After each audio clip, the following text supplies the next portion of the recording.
Nées dans les rues de New York à la fin des années 70, les danses urbaines sont parties à la conquête du monde. Aujourd'hui, elles comptent des adeptes sur tous les continents, dans tous les pays, et notamment au Niger.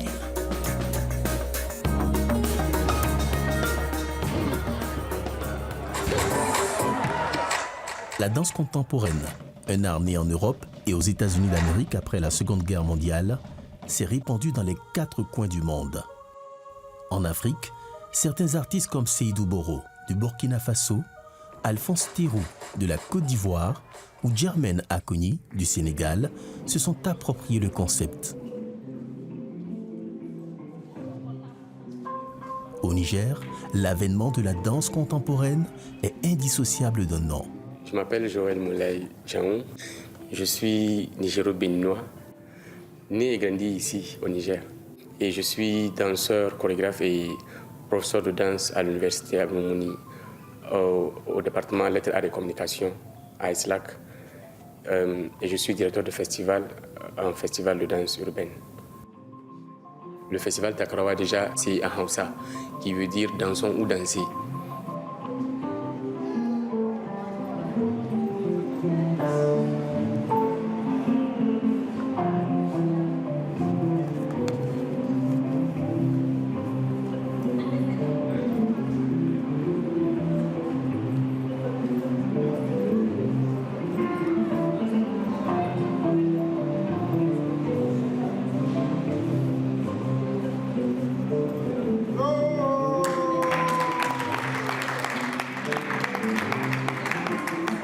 Aujourd'hui, Joël est devenu un professionnel de la danse contemporaine. Chaque fois que l'occasion se présente, il invite d'autres danseurs et chorégraphes des autres pays pour partager sa passion. Mais son ambition est beaucoup plus grande. C'est de donner l'opportunité aux jeunes Nigériens de montrer leur talent. Il n'y a aucun festival de danse urbaine au Niger. Et je pense qu'en créant ce festival-là, je peux motiver plein de danseurs et faire en sorte de faire intéresser beaucoup de jeunes à la danse. Parce qu'il faut comprendre que aussi, la danse c'est une discipline et la danse c'est aussi une profession. Donc c'est suite à ça que j'ai créé le festival Takarawa, qui est un festival international de danse urbaine. Cette rencontre-là, ce n'est pas directement une pratique. On va un peu faire de la théorie, un peu discuter. Parce que c'est ça, il nous manque en fait ici au Niger. On est rentré dans le tas directement sans avoir quelques bases, vous comprenez? Quand je dis les bases, il ne suffit pas de venir danser directement. Il faut aussi échanger un peu pour, comment dire, ceux-là même avec lesquels qui sont dans le même style, connaître les différents noms. Ici, il s'agit du mouvement b-boying. Il y a plusieurs, dans le mouvement breakboy même, il y a des frises et des phases. Et que ces frises-là, dans les frises, il y a des noms. Dans les phases, il y a des noms. Et les danseurs debout aussi, pareil, ceux qui font du popping, les bases du popping et tout. Mais bon, on a juste 16 heures, 18 heures. Les 2 heures, là, c'est pas tellement suffisant. Mais ça va nous permettre un peu de changer. L'animation, tout le temps, ça nous avance pas. Ça nous avance pas. Il faut utiliser ça comme un moyen, comme une arme. On est des jeunes. Beaucoup ici sont des scolaires. Beaucoup ici sont des étudiants. Beaucoup parmi nous travaillent, beaucoup ont des enfants.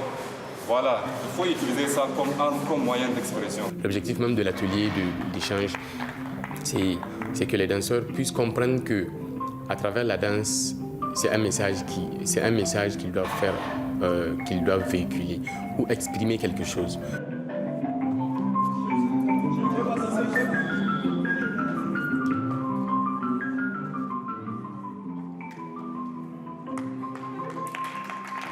Il ne suffit pas d'avoir un talent de danseur. Il faudrait aussi en maîtriser les techniques. Devant l'engouement des jeunes pour participer au festival Takarawa, Joël entreprend de former des danseurs nigériens au cours d'ateliers d'échange.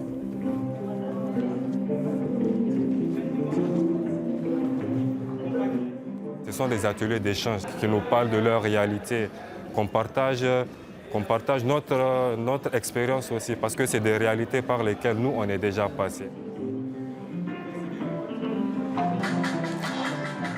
Les expériences étaient surtout basées sur l'auto-formation. Les jeunes danseurs se sont surtout inspirés du rap et du breakdance qui avaient balayé les pays africains au début des années 90, avant de trouver leur propre voie. Joël et ses amis avaient passé par là pour créer leur groupe de danse chorégraphique.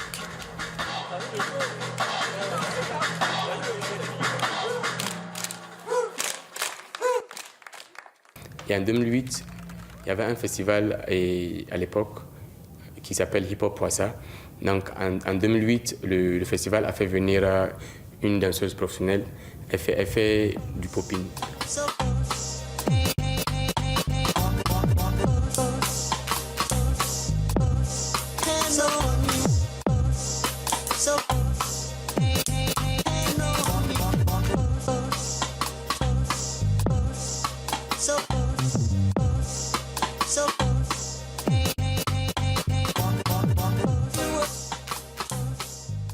C'est un style que tu utilises pour un peu contracter ton corps, faire des mouvements là.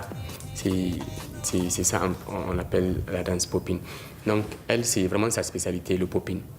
Donc elle est venue à l'occasion du festival présenter son solo et elle a profité de ça pour nous faire un atelier de popping.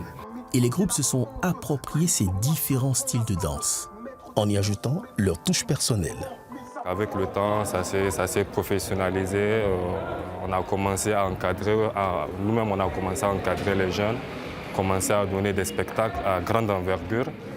Et voilà, jusqu'à aujourd'hui, on a un festival qui nous appartient, qui est le premier festival de danse urbaine.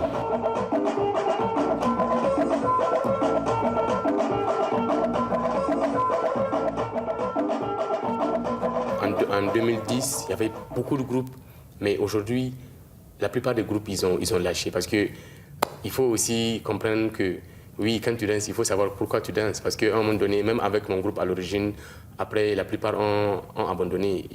Il ne reste que moi et un autre, Eric. En 2014, je me suis intégrée dans un groupe nommé Promania. Donc avec eux, j'ai commencé à faire la danse traditionnelle.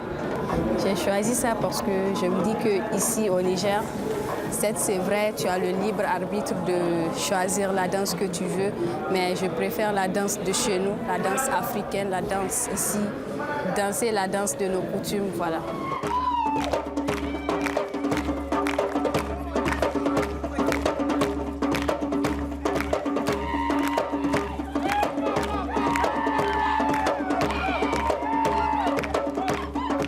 La danse, je peux dire aujourd'hui, la danse, vraiment, elle a grandi. Elle a grandi, elle a mûri. Chaque année, le festival se tient à Niamey, la capitale, et propose un thème validé au cours d'ateliers d'échange que chaque groupe se doit de développer pendant l'événement. Je suis le promoteur du festival. En même temps, dans mon festival, je danse soit avec ma compagnie ou je danse en solo. Et la pièce que nous avons présentée, le thème était nature humaine.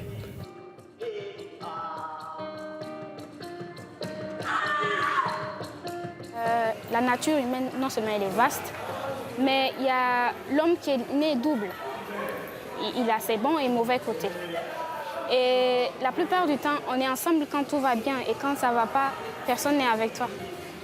Et aussi, chacun a ses problèmes, c'est vrai. Souvent, on veut aider, on ne peut pas. Et souvent, on peut aider, mais on ne fait pas. On a vu Aïcha dans une situation très pénible, Et les autres pouvaient l'aider, mais ils n'ont rien fait. Au contraire, ils ont empiré sa situation et puis l'ont laissé comme ça. C'est un peu ce qui se passe dans notre quotidien, voilà. C'est des jeunes aussi qui ont vraiment du talent et qui ont su montrer vraiment ce qu'ils savent faire. J'étais très émue, surtout aujourd'hui, pour la danse contemporaine, le théâtre à la fois. J'ai même eu des larmes aux yeux. Je n'arrivais pas à supporter. La danse urbaine, moi je dirais plus, c'est aussi la danse traditionnelle que nous avons connue depuis la nuit des temps, les danses de nos ancêtres. Chaque ethnie a sa propre danse en fonction de l'événement.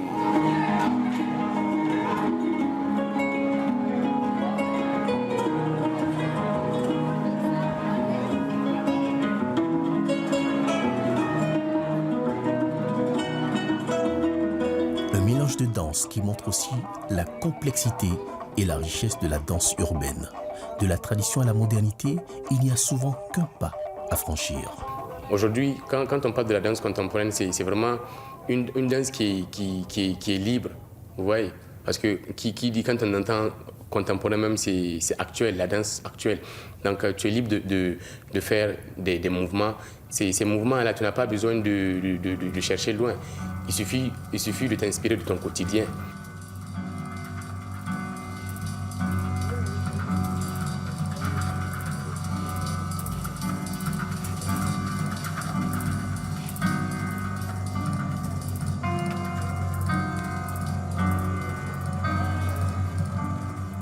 Ici, les styles de danse ne sont pas figés. Beaucoup n'ont d'ailleurs pas hésité de copier certains de leurs idoles dans leur style chorégraphique. Avec cette liberté, les groupes de danse se comptent par centaines à travers le pays.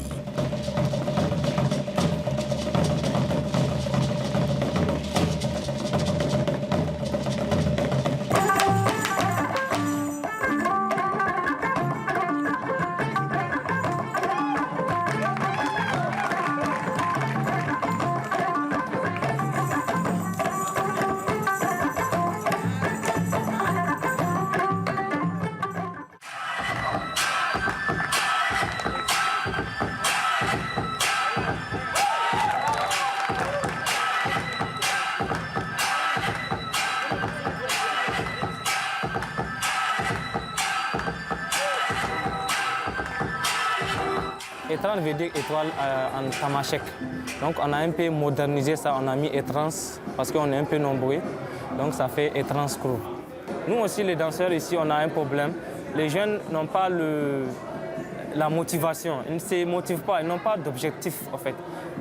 Les nouvelles têtes qui viennent, les nouvelles générations qui viennent, ils copient seulement ce que les anciens font. Donc ils n'essayent pas de créer leur propre style à travers ce qu'ils ont trouvé. En plus du festival Takarawa, un concours de danse urbaine a également lieu chaque année à Niamey. C'est le Big Bounce, un événement de plus qui permet aux jeunes danseurs de se parfaire et mieux se professionnaliser. Joël est également passé par là.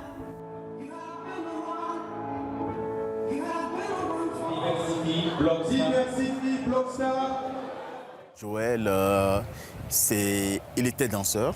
Il fait partie du premier groupe qui a remporté le Big Bounce, je crois que c'était en 2005-2006. C'était le groupe L'Île Sainte. Donc Joël faisait partie de ce groupe.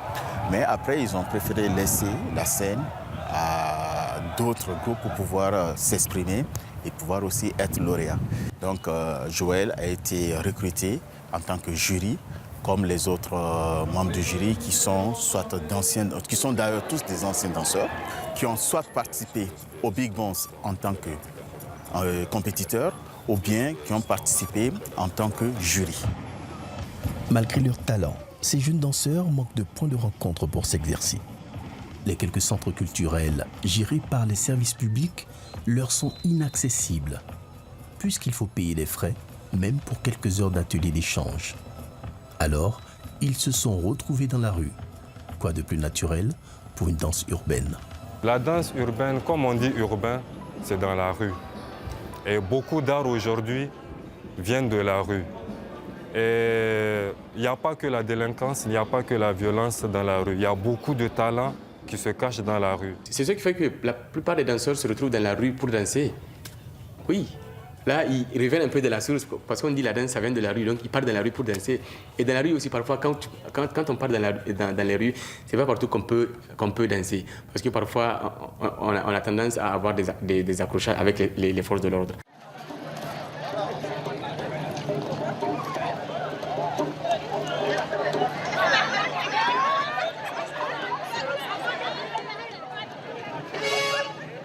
L'avantage dans ce contexte est qu'ils peuvent s'exprimer librement et le public a accès gratuitement aux représentations. Les thèmes sont multiples et variés. Et puisque l'expression est libre, les thèmes sont engagés et la politique occupe une large place dans les représentations.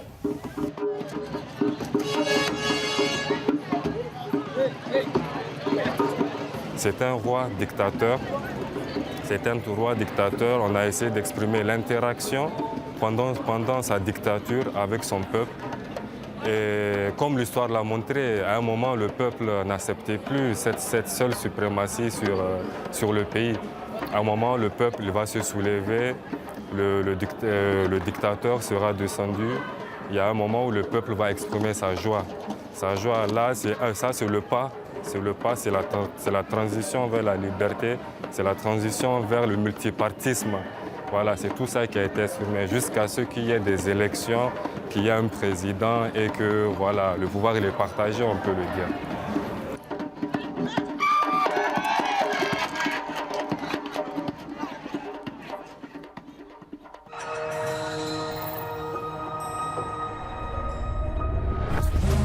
Reflet Sud, c'est tout pour aujourd'hui. Rendez-vous dans 8 jours, même heure et même chaîne. En attendant, vous pouvez voir et revoir cette émission sur le net.